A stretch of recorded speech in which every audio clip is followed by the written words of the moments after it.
আজ থেকে অনেক বছর আগে মহালয়ার পুণ্য লগ্নে মায়ের আবির্ভাব তিথি। ওই দিন মা প্রথম দর্শন দিয়েছিলেন। মায়ের পুজোর জন্য বাজার করতে যান মায়ের একজন পুরোহিত। বাজার করতে গিয়ে পুরোহিত লক্ষ্য করেন একটি 5 বছরের ছোট্ট বাচ্চা মেয়ে গায়ে কালো রং মেখে, চোখে লাল রং মেখে পুরো মা কালীর মতো সেজে ভিক্ষা করছেন। সেই বাচ্চা মেয়েটি সবার কাছে ভিক্ষা চাইছে, যে যেরকম ভাবে তাকে ভিক্ষা দিতে পারে। একটা টাকা দে না, আমার খুব খিদে পেয়েছে রে, আমি 2 দিন ধরে কিচ্ছু খাইনি। মা শ্যামসুন্দরীর যিনি পুরোহিত, তার কাছেও সেই বাচ্চা মেয়েটি ভিক্ষা চাইতে গেলেন এবং বললেন, কি হলো? একটা টাকা দে না। দূর, কি হয়েছে? একটা টাকা দে না, আমার খুব খিদে পেয়েছে রে। যা যা গিয়ে খেটে খা।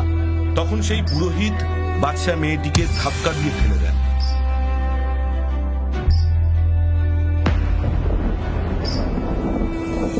বাচ্চা মেয়েটি উঠে দাঁড়িয়ে বলেন, আরে বাপু, যদি কাজই পেতাম তাহলে কি আর তোর কাছে ভিক্ষা চাইতে আসতাম?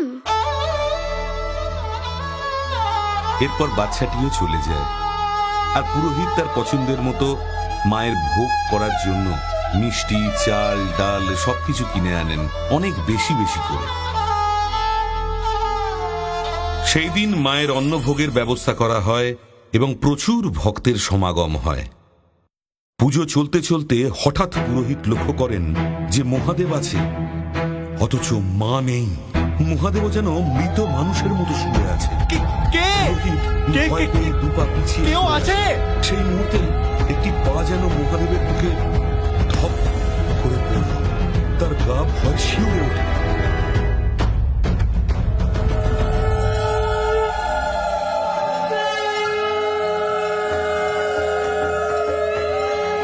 চাল কলা খেতে দে, দিবি না আমার?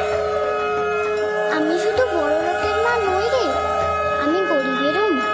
তাই আজ থেকে তুই যতই আমার জন্য বিশেষ পুজো করিস না কেন, যদি কোনো ভক্ত 1 মুঠো আতপ চাল আর একটি পাকা কলা নিয়ে আমার কাছে নিবেদন করে,